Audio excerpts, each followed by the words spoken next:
Salut à tous, c'est Pangdashno, bienvenue sur cette vidéo qui aujourd'hui va parler de pensée négative et d'un article, je ne vais pas vous le lire, mais je vous le partagerai, de Science qui s'appelle Améliorer la santé mentale en entraînant la suppression des pensées indésirables.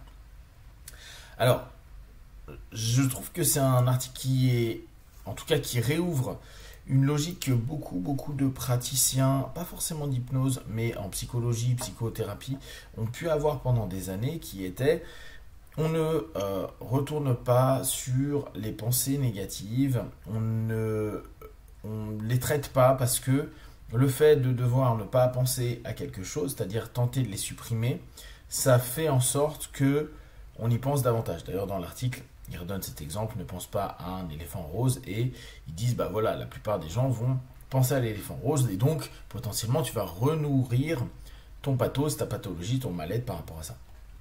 Et ça va un petit peu à l'encontre des thérapies d'exposition, par exemple, qui peuvent exister, que ce soit par la TCC, que ce soit par l'hypnose, etc. Donc, beaucoup de personnes, et notamment certaines structures en Swish ou en Swift, qu'on peut avoir via des techniques un peu PNL, de dire, bon, bah, j'ai cette idée-là, et automatiquement, je déclenche une espèce de réponse automatisée. Une réponse automatisée qui m'évite de rester dans cette idée de j'y pense. J'y pense pas parce que je tente d'aller vers quelque chose d'autre. Je vais vous lire l'abstract que je trouve sympa. L'anxiété, le stress post-traumatique et la dépression ont considérablement augmenté dans le monde entier pendant la pandémie.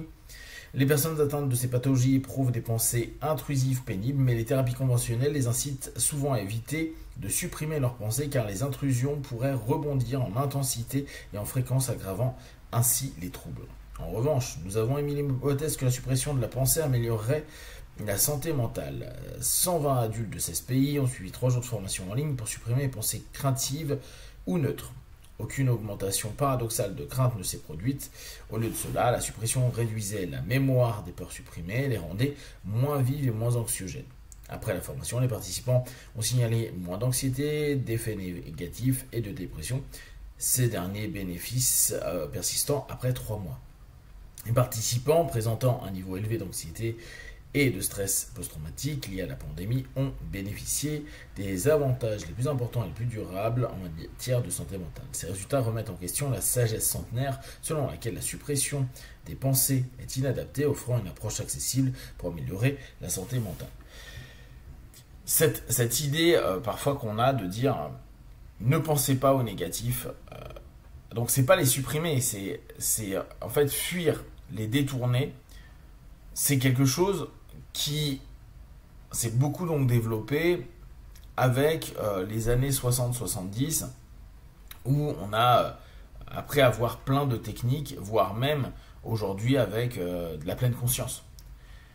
Et conscience que dans l'instant tu n'es pas en train de revivre l'état qui est négatif, donc tu es dans un ici et maintenant, et cet ici et maintenant en fait de facto te pose ta conscience dans cet ici et maintenant et pas dans un passé ou de quelque chose qui est perturbant.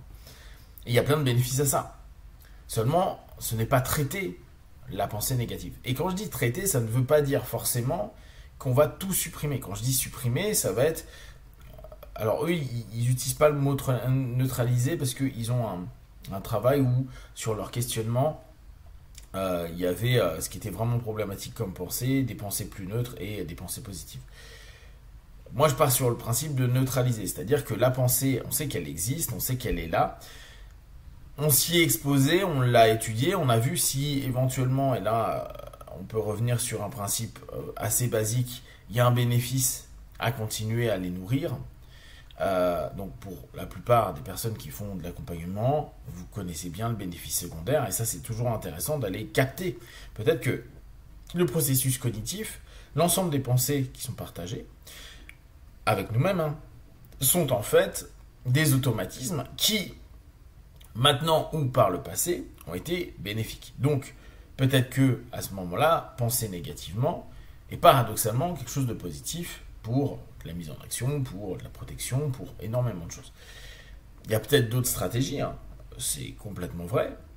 Néanmoins, à moins que le partenaire, à un moment donné, se dise effectivement, je pense qu'il y a une autre stratégie que je suis capable de mettre en place. Si c'est pas le cas, ça sert à rien de travailler spécifiquement à se dire je switch mes pensées négatives vers autre chose, ou carrément de les supprimer. Parce que si on le supprime, il peut y avoir les principes de vide, le principe de non-complétude, etc., etc. Donc, ce qui est cool pour nous à prendre en compte, en tout cas, là c'est les hypothèses qu'ils mettent, et de façon générale, de façon plus empirique, ce qu'on observe nous en cabinet la plupart du temps, c'est que ça ne fait pas plus de mal que ça de faire des régressions vers des causes, des éléments, des pensées, des souvenirs problématiques. Et ça, l'hypnose le fait depuis suffisamment longtemps pour se rendre compte que non, on ne retraumatise pas quelqu'un parce qu'on fait des régressions à la cause.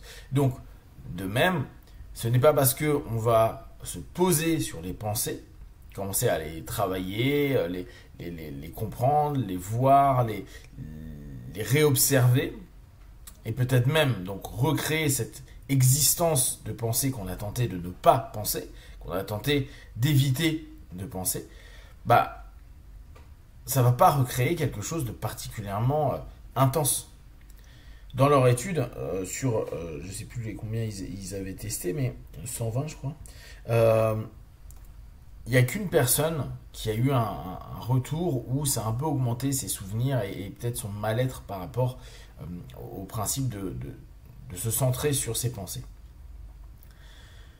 Ce qui est assez intéressant, c'est que la compréhension, et là on peut revenir sur les motivos comportementales, la base de la TCC, le travail en hypnose, la notion de capter notre pensée, de lui donner place, de prendre considération, même si c'est intrusif, mais de le prendre un petit peu comme un espèce de bug qui revient constamment sur votre ordi ou votre téléphone et qui peut-être à un moment ou à un autre dit juste il y a un problème et que tant que vous n'avez pas corrigé tel problème, bah, ça revient.